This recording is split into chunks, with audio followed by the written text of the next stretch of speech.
Emily from Novel Novels, and welcome to today's video. This is my July wrap-up part 1. Now, I have already surprised myself, and I think I can check my notes because you know me, I'm never organised. I've already read 19 books this month. There have been a lot of short ones. That's my excuse, and I've kind of addicted to my books at the moment, and just life in general. I've sort of started to enjoy them a bit more. But I've read a real mixture of star ratings this month. So there have been a few 2 stars and a few 3 stars. But I've read a lot of 4 and 5, so I've done well this month.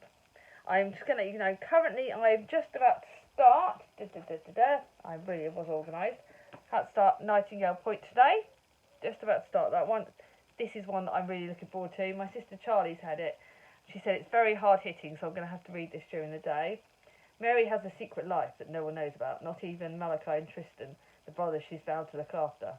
Oh, this looks long, but this looks hard hitting. But it's one that I've been borrowing off Charlie. It was one that was up for one of the awards, or it's had an award. I know, I think Simon from Savage Reads has read this and raved about it, but Charlie definitely recommended it, so it's one I'm starting today. I'm also starting The Shelf, which is a chick lit book. I'm going to start that on ebook, which I've now discovered ebook at my library. It's brilliant. I can read books and look like I'm playing on my phone. You know how like the work life itself, when you got people over, people are always looking at their phones. Highly unsociable, I know, but it's a way of me having a phone in front of me. When I go out to work, it'll be something practical, so I won't need to have a book in my bag. I'll be able to read my ebook. If I'm out when I'm going to coffee shops, again, it'll be things that's going to be really helpful looking forward. But it's also something in the evening when I want something just chilled, pick up my phone, read the ebook.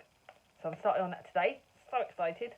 It's one that the publishing company Zaffa, that our lovely Katie from Books and Things talks about.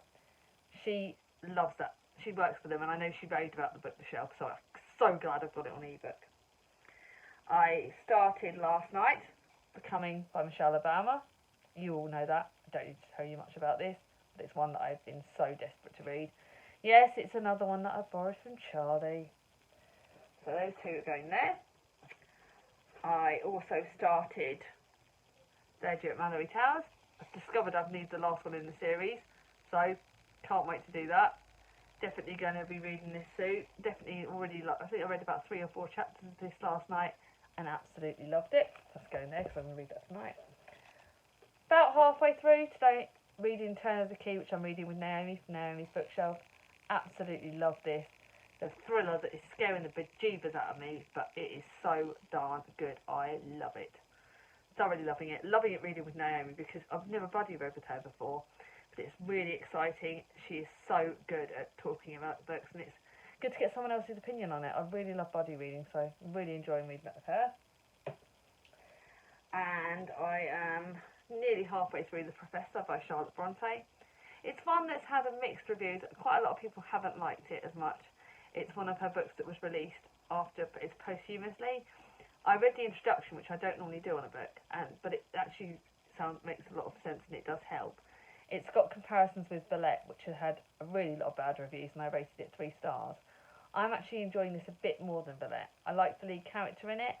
I like the characters in it. I like the writing format. It's really easy to read. The print in my copy is quite big, so it means that, it's quite nice. So I'm actually flying through this. I'm reading it in the way that Katie said about underlining. So I think I'm nearly halfway through this as well. So that's good. Liking that. By Charlotte Bronte, you know what I'm like with the Bronte sisters. Absolutely loving that. On ebook, on my library audio book, I am reading The Bass Rock. I'm not liking this. Sorry, Simon. I don't know if you're watching this, but I'm not enjoying it. It's kind of like 3/4 stars.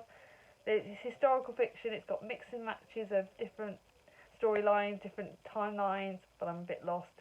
I'm not enjoying it as much as I wanted to. Sorry about that. But anyway, first 4 minutes of this video, and I've talked about what I'm reading. Shall I tell you what I've read? Let's get on with it. And then I'm going to put those to one side because I knew these ones have got to be kept. The worst book of the month. Start off at the worst. 2 stars. How to Find Love in a Cold Climate by Nancy Mitford. It's also got 2 other stories in this. It's also got The Blessing and The Pursuit of Love. 3 short stories in this book. The Pursuit of Love I enjoyed. I actually found it like 3 stars. 3, nearly 4 stars actually. It was really good. And then the other 2 books let it down. How to Find Love in a Cold Climate, I got lost in, didn't enjoy. The Blessing was bloody awful. How I didn't DNF it. Thank God it went from better to worse. Because how I didn't DNF it then, I was just like, I hated it. Bored me silly. And I'm glad this one's gone. This is going to the charity shop. Going away. Maybe it's me being a bit daft and not intellectual enough for that book, but I did not enjoy it. The next one I'm gutted about, because it was for Jane Austen July, The True Darcy Spirit. It got 2.5 stars. It's about Cassandra Darcy. She's alone and penniless in London, where an attractive young lady attempting to make a life for herself is regarded with deep suspicion, but a chance meeting with one of her Pemberley cousins brings out friendship but the chance to support. I found this boring. It was very plodding along. I didn't understand it, and then you hit the last few chapters where they went good, and it got up 0.5 star by that. The ending was really good on this, and the ending was really sweet. But this is very bland, very blah, and I'm gutted I didn't like it. I'm sorry, Katie, I wanted to like it. Another one that really disappointed me was my buddy read with the lovely Chloe, and we both hated this. It got 2.5 stars in the end because the end did get better. It is part fiction, part non-fiction. I think that was what lost its star a lot, because part of it is true life about the 14-year-old Dita, because she was imprisoned by the Nazis in Auschwitz-Birkenau. She becomes a secret librarian of the camp, tasked with charge of looking at the small collection of books that they've managed to smuggle past the guards. There is a block in Auschwitz, the Block 31, which is like the family camp basically, and families got sent there and children were alive, and they made it like a school for the children, and that part was interesting. But to discover bits about this, and then there's another storyline alongside it that I didn't connect the 2 storylines together.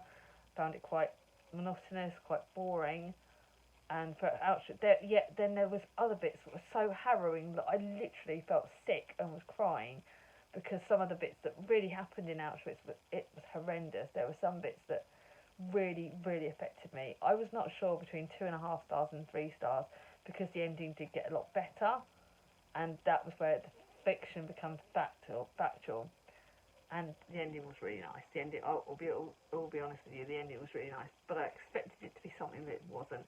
And out of all the books I've read on Auschwitz, this is probably my least favourite, and it's one that I'm sorry to say, I hope other people enjoy it. They might enjoy it. It's also translated fiction, so that might kind of go, got that, I need to write that on there. But yeah, didn't like this one as much, neither did Chloe. It was fascinating reading it with Chloe. I love buddy reading with her, but it was one of our flops, and not one that I ever want to reread, I'm afraid. Then, on to my 3 stars. This is Jane Austen July, Lady Susan, The Watsons and Sanditon. And yet again, I liked, out of the 3 stories, I liked Sanditon the best, actually. No, I liked The Watsons the best.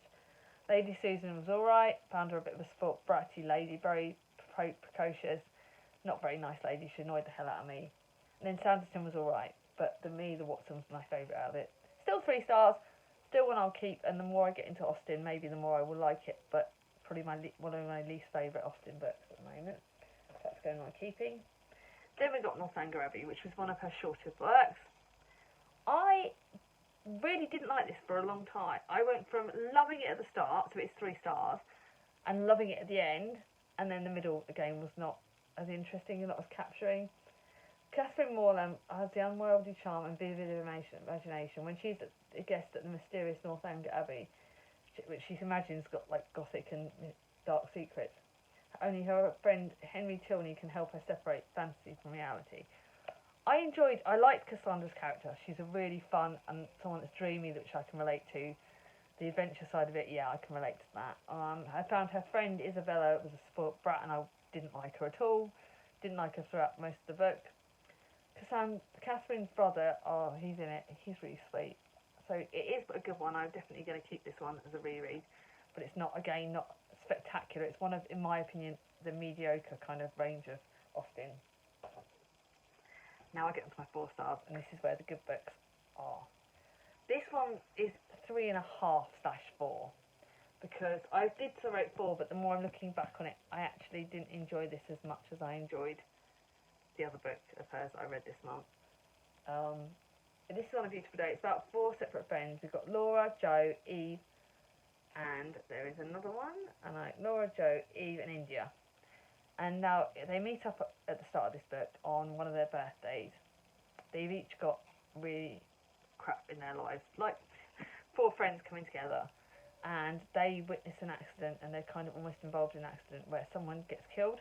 At least one person gets killed, and a lot of lives have changed in that accident. And seeing an accident as traumatic as that will affect anybody. And see, I can relate to that with my own car accident, how one event can change your life. And to me, that was good. That area of it. And they've all got 4 different storylines, and there are 4 different problems, and they're not really talking to each other about their problems. They're friends, but they feel like they don't want to burden each other with their own burden. Something you learn in life as you get older is certainly that you need to talk about your problems, because that's the only way you're going to get through them.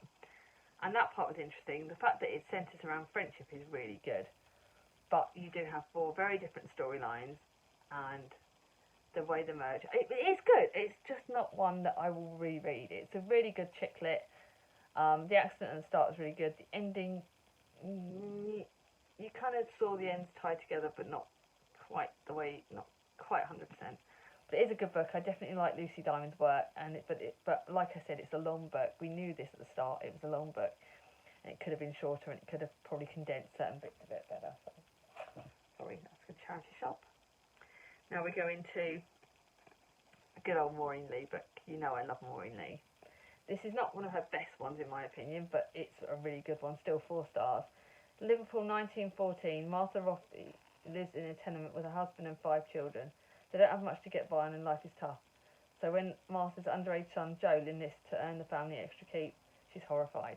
And this is about her journey, her fight for the fact that her son should not have got away with going in the war that early. He should not have got away with it. Boys that were too young were sent away to war, and that really happened. They were sent away to war thinking they were doing it right, and yet they were sent away for slaughter almost, because in World War One, a lot of the boys got sent to the front line, and most of them got killed. Hardly anyone came back from that war. It was all done over in France, and it was a different war to obviously World War Two. But it's intriguing, and you go from Martha's journey to fight for her son, and fight for the fact that he should not have been conscripted. He should not have got away with it. He was too young. He was only 14, and that was wrong. And that's her journey, and that's really good. It's really poignant. Definitely one emotional. Definitely a really good one. But yeah, I think if I read this again, it made me cry quite a lot as a mum. So I think I need someone else to read that. Now we've got another.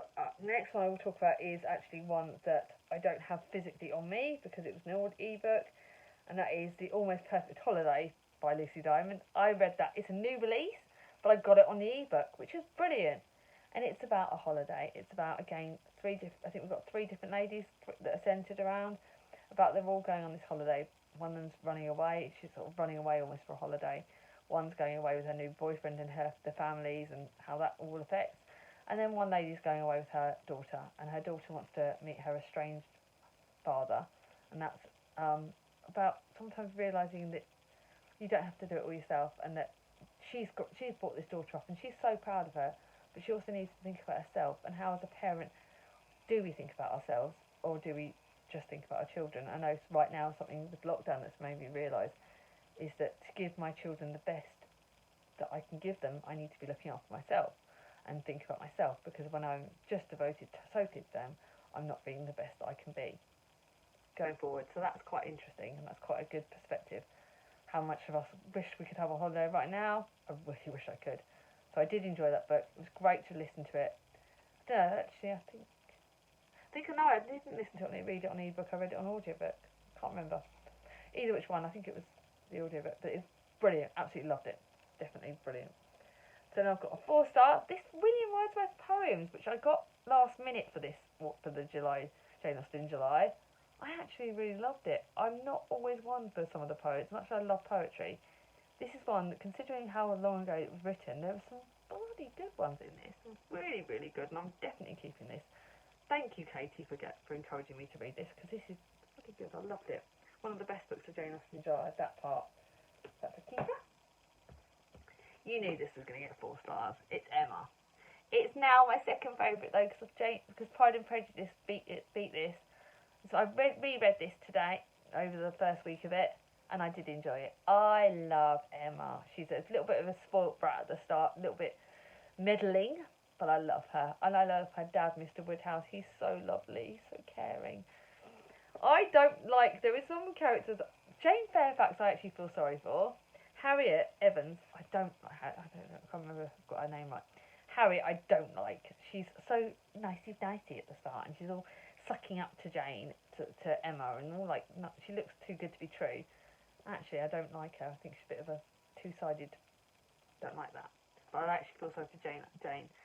And yes, you love her, you love the man, you love her man, Mr. Knightley, you love him. I love this book. Yes, it's 4 stars, maybe 4.5. I love it that much. But definitely one of my favourites. And now we got, hang on a minute, I'm just thinking, is this 4 stars? Yep. The book that I started the month off with, I literally started this. It's a good Nicholas Sparks book. One that made me cry. It's kind of like, and it's about Landon Carter, who never dreamed about asking Jamie Sullivan out. But then a twist of fate throws them together, and it's their summer it's their year where they get close. But it's got a weepy ending, and I cried my eyes out. It's really good, really sweet, really chicky-litty / historical fiction / I loved it. 4 stars, but we'll have to give it away because I won't reread it, but it is still really good. I love Nicholas Sparks. It's reminded me why I need to read more of his books. But they definitely need to read them if I want to cry, because I think nearly every book of his I've read, I've cried. The next one is the book that I've read for Annalong, penultimate book, Rainbow Valley. Not a very good copy, I'm afraid. I got it on Amazon. Didn't like. It's not the best. Sorry, Chris, it's not my most beautiful copy, but I have enjoyed it. This is more centred around, not about Anne and Anne's family. It's more centred about a different family called, it's like, I think it's the Methodist Vicar's family. He's got 4 children. And he's a widower, and he's trying to bring them up on his own. He's a reverend vicar, parson, whatever, I don't know the exact term. But it's about those children's stories and about how he connects to this girl that they found, Mary Vance, who's a spoiled little brat who I don't like. They find her in the thingy. So it's more centred about their family and the adventures of Rainbow Valley. That family is more the centre of this book. So it is still good, but because there's not as much connection with Anne and Anne's family, I didn't like it quite as much, but I liked it more than the other books. So it's 4/4.5. Because if you look at it, I would say this is more of a separate story, not part of the series, if anything. It's not really connecting, but it's still really good. That's going to be keepy. The next 4 stars, which was a book I read for a blog tour, Call Me Joe. I really don't know how to talk about this. It is basically the world's on the brink of disaster, which we could relate to right now. The environment and society of mankind itself is facing extreme challenges. Fear and confusion sweep the world when the lights go all out. The lights go all out at the start of the book, over the whole world. And then this man appears who's calling himself the Son of God, Jesus, but it ends up taking the name of Joe. And he explains that he has come to right the wrongs that people are making. The biblical content of this, as a Christian, I related to, but I found some bits of it were a bit hish-pish, not necessarily bits I understood. Some of the things that Joe does in this I didn't agree with, because yes, they're trying to make a modern day take of Jesus as a human being, but I didn't like the way they spun him. The relationship with him and this girl, it's interesting. It's a real different take on the world, a real different take the fact that does a disaster have to happen for us to rethink that. Something that's obviously happened with the COVID-19 is that we've had this big disaster over the whole world, and we've all had to really rethink ourselves and what we're doing with our lives. So that part of it I can relate to right now. Am I going to keep this? Am I not? It's my first book that I've received for a blog tour that I'm not sure if I'm going to keep. If any of you want to try this and want me to send it to you, please let me know in the comments below, because I don't necessarily think that I want it, but I don't mind giving it away to someone if they would like to read it. So please let me know in the comments below. Now I go on to a few 5 stars. My 5 stars are actually not ones, most of them I physically got with me. One is one that I can't talk about, so we're not going to ignore that. So I've got one bit that I can't talk about, that's fine. The next one is Breaking and Mending by Joanna Cannon. I read that on the ebook. That was definitely an ebook that I read over the library. It was my first one. Thoroughly loved it. Amazing writing. It's about a memoir from a doctor, and she is still a doctor. She's also a writer. She's written 2 other books. She's written, I think, When Goats Become Sheep, that book, and the Elsie book, which I've got to get to. I'm going to read that with Amy at some point. So she has written other books as well, but she's a doctor and it's her story, so that's really good. 5 stars all the way. I think Charlie from Charles Heathcote loves her books, so I definitely recommend that. And the other book that I've got that I can't, actually I'll tell you that at the end, the other book that I've not got in front of me. A book that Nicole from Beautiful Chaos of Books has told me about that I love, How Hard Can Love Be by Holly Bourne. It's the second in the Spinster trilogy. It is bloody good. Absolutely loved it. This book is centred around Amber, who is another one of the spinsters, and she's going to America to have a summer with her mum that she's not seen for years, her mum who left her, and her mum there's a lot of trauma that they're dealing with. And Amber goes to work with her in a holiday camp in America. She meets a guy, the sound kind of bit, but it's YA. But it's about and she's hiding stuff from her friends. She's hurting. Her relationship with her mum really needs to be worked on, and it's a lot of her not giving away, and she's bottling up a lot of emotions, and it's her journey. It's YA, but it's brilliant. Bloody love this. I loved it more than the Am I Normal Yet? It's kind of more, but in a different way, because it's softer, but it's still hard hitting. Bloody brilliant. It's made me want the 3rd book so much. Love that one. Just finished yesterday, The Austen Girls by Lucy Worsley. Oh my goodness, this is 5 stars all the way. This is YA/historical fiction / bloody good. If you love Jane Austen, if you love historical fiction, if you want a YA take on it, so a softer take on it, pick this up. This is centred around Jane's nieces, Anna and her sister, Anna and Fanny, and their desires to be their own heroines, to achieve things, not just to go around life plodding along, and they have their own adventures. I love the fact you've got the family tree at the start of the book. So Anna comes from the not as well off side of the family, so she has to really work for herself, and she has her own battles in that. Fanny has money, and she thinks she has it all easy, but she wants to be adventurous. She wants to live her life. She wants to find someone to love. She wants the best for herself, and I love it. It's also a bloody beautiful copy. I love this book. This is definitely a keepie. Oh, and then we've got the last one that again I read last night was Dear NHS. I literally got that and started reading it for the Cosy Reading Night. Loved it. Definitely a keeper. Absolutely thoroughly love it. Bloody brilliant book. 100 Stories to Say Thank You edited by Adam Kay. This is absolutely amazing. It's 100 different stories to say thank you to the NHS. It's poetry, it's short letters, it's long letters, it's mixed in brilliantly. It's amazing. And then lastly, my 5-star book that I don't have in front of me because I read it on ebook was Clap When You Land by Elizabeth Acevedo. This book is, I think, I've said 3 favourites for the month: Dear NHS, Clap When You Land, and How Hard Can Love Be, because they're all brilliant. I guess if I'm looking back on it clearly, I'm not decrying the other 2, but to me, Clap When You Land will win, because as someone who, when my father was alive, he had secrets, not necessarily all I want to go into because it's very hard, but he had another life, and when he died, we discovered a lot of things that we didn't know. And that was hard. It was hard for me and my sisters. It was hard for my mum. So that part of this I can relate to. I had my dad up on this. I loved him. He was an amazing guy. And when he died, we found out a side to him that we didn't know. And you have to adjust. And that's something in this book. At the start of the book, there are 2 sisters. They don't know each other in different locations, different countries. And when their dad dies, they eventually find that they've got each other, that he had 2 separate lives. And it's connecting the fact that their father was their father no matter what. And he loved them no matter what. He loved each of them differently. And I think maybe he did regret having them 2 separately, but he had his reasons. It's understanding that your parents aren't perfect. We wish they were, but they're not. And that's that connection. I am sort of related to that. It's heartbreaking, the need for sisters. I love my sisters. I've got 2 blood sisters. I've got Helen and Emma, my 2 surrogate sisters, and I've got Chris's sister, my sister-in-law Catherine. And I know I would be nowhere without them. My sister, I wouldn't be able to exist without my sisters. So that part was really kind of interesting, and realising that blood is thicker than water. You need family. You need family around you to get through. So yeah, that's definitely a brilliant book. I'm so glad I read it. So thank you for everyone that recommended me to read that book.